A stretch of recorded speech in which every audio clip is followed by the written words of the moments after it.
ભરૂચના શ્રીમાળી પોળમાં જૈન ધર્મનો ભવ્ય મહોત્સવ. મુનિ સુવ્રત સ્વામીના જન્મ કલ્યાણક પર શ્રાવકોએ કરી ભવ્ય આંગી પૂજન અને આરતી. ભરૂચના શ્રીમાળી પોળ સ્થિત શ્રી મુનિ સુવ્રત જિનાલયમાં જૈન ધર્મના 20મા તીર્થંકરનો જન્મ કલ્યાણક મહોત્સવ ખૂબ ધામધૂમથી ઉજવાયો હતો, જેમાં મોટી સંખ્યામાં શ્રાવક શ્રાવિકાઓએ ભગવાન મુનિ સુવ્રત સ્વામીના પૂજન, દર્શન અને આરતીનો લાભ લીધો હતો. જૈન ધર્મ અનુસાર મુનિ સુવ્રત સ્વામી વર્તમાન અવસર્પિણી કાળના 20મા તીર્થંકર છે. તેમનો જન્મ ઈસવીસન પૂર્વે 11,84,980 વૈશાખ વદ 9ના દિવસે થયો હતો. તેમના માતા રાણી પદ્મા અને પિતા રાજા સુમિત્ર હતા. રાણી પદ્માએ વૈશાખ વદ 3ના દિવસે 16 સ્વપ્ન જોયા હતા. રાજા સુમિત્રએ આ સ્વપ્નાઓનો અર્થ તીર્થંકરના જન્મ તરીકે કર્યો હતો. મુનિ સુવ્રત સ્વામીએ 7,500 વર્ષનો કુમારકાળ પસાર કર્યા બાદ 15,000 વર્ષ સુધી રાજ કર્યું હતું. ત્યારબાદ તેમણે દીક્ષા લીધી હતી અને 11 મહિના સુધી કર્મક્ષય કરતા રહ્યા હતા.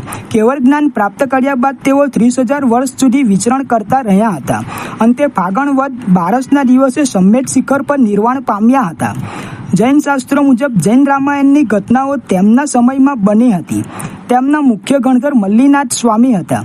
તેમનો જન્મ 19મા તીર્થંકર મલ્લીનાથ સ્વામીના 34,50,000 વર્ષ બાદ થયો હતો.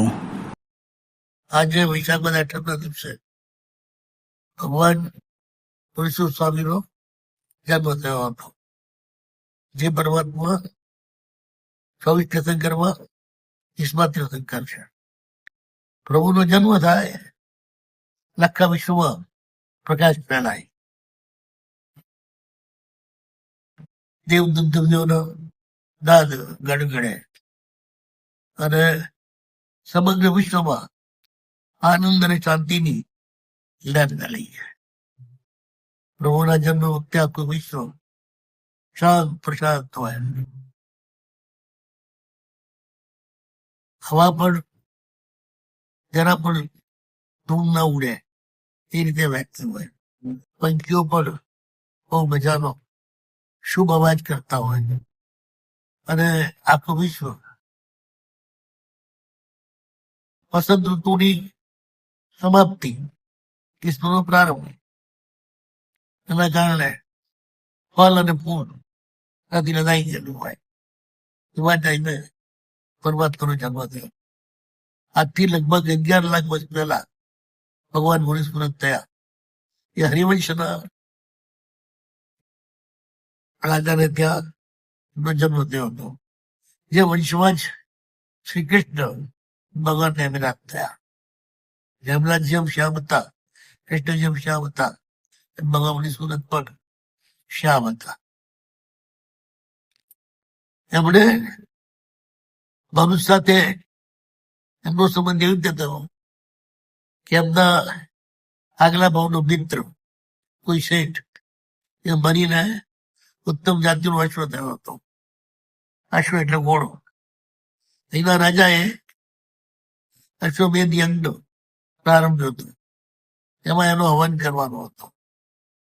ભગવાનને જ્ઞાનથી જ્ઞાન આવી ગયો, મારો મિત્ર અશ્વ થયો છે અને આ રીતે એનો હવન થવાનો છે, એટલે એના કલ્યાણ માટે એક જ રાતમાં 60 યોજન ચાલી ભગવાન મુનિ સુવ્રત એ પધાર્યા. એટલે રાજા વંદન કરવા આવ્યો. એ ઘોડો પણ એ સાથે જ ગુરુ મહારાજ પ્રભુને વંદન કરવા માટે ઘોડો પણ ત્યાં આવે છે. એ ઘોડો અને પ્રભુને જોઈને જાતે સ્ફુટ થાય છે. યાદ આવે છે આગલા ભાવના બે દોસ્ત હતા. ભગવાન એને પ્રભુદ આપ્યો, એના ઈશ્વરને સત્ય બનાવ્યું. એ અશ્વ ત્યાર પછી અણસણ કરી અને મારીને ઉત્તમ દેવલોકમાં દેવ કર્યો. જે જગ્યાએ આ ઘટના બની હતી એ જગ્યાએ અશ્વમોદ નામનું તીર્થ બન્યું. એ આ ભરૂચમાં જ આ ઘટના બની હતી. નર્મદા નદીના કિનારે વિરાટ ઘોડાનું વૃક્ષ હતું. ત્યાં આગળ જ ભગવાનનું સમાવસર રચાયેલું. એ જગ્યાએ આ ઘોડાને ભગવાને બોધ આપેલું. નર્મદા અશ્વમોદ તીર્થ. આ સાથે આ જ જગ્યાએ એક સવડી એ 7 દિવસના વરસાદ પછી ખાટકીના ઘેરથી બસ ચોટેલો હાડકાનો ટુકડો ઉપાડી જતી હતી. 7 દિવસથી એના બચ્ચા ભૂખ્યા હતા, પોતે ભૂખી હતી, પણ બચ્ચા માટે લઈ જતી હતી. આ જોઈ ગયો ખાટકી એટલે એને તીર મારી. સમડી ઘવાઈને ઓળના ઝાડ નીચે પડી, તરફડતી હતી. એક ટાઈમે ત્યાંથી ને મુનિ ભગવંત નીકળ્યા. મુનિ ભગવંતે આ દ્રશ્ય જોયું, ઉભા રહી ગયા, જમીન ઉપર પાણીનો છંટકાવ કર્યો અને પછી એને દવકાર સંભળાવ્યો. એ સાંભળતા સાંભળતા સમડીને બહુ શાંતા થઈ અને જીવલેણ હોવાના કારણે એ મરી ગઈ. મર્યા પછી એ શિવની રાજકુમારી થઈ. રાજકુમારી થઈ, મોટી થઈ થોડી, ને કોઈ હિન્દુસ્તાનનો જૈન શેખ રાજસભામાં આવેલો ને છીક આવી, જોરથી નમો અંતાણું બોલે. એ સાંભળ્યું તો રાજકુમાર નાગનો જન્મ યાદ આવી ગયા.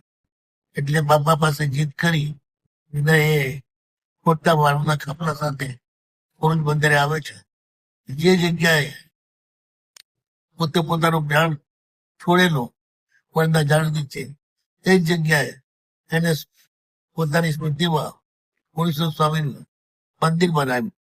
એનું નામ રાખ્યું સમલિકા વિહાર. એટલા જ દશરામો તીર્થ અને સમલિકા વિહાર નામનું જૈન મંદિર 1919 થયું. અને આ ઘટના લગભગ 11 લાખ વર્ષ પહેલાની છે. ત્યારથી જૈન તીર્થ તરીકે બહુ ગણના થતી હતી.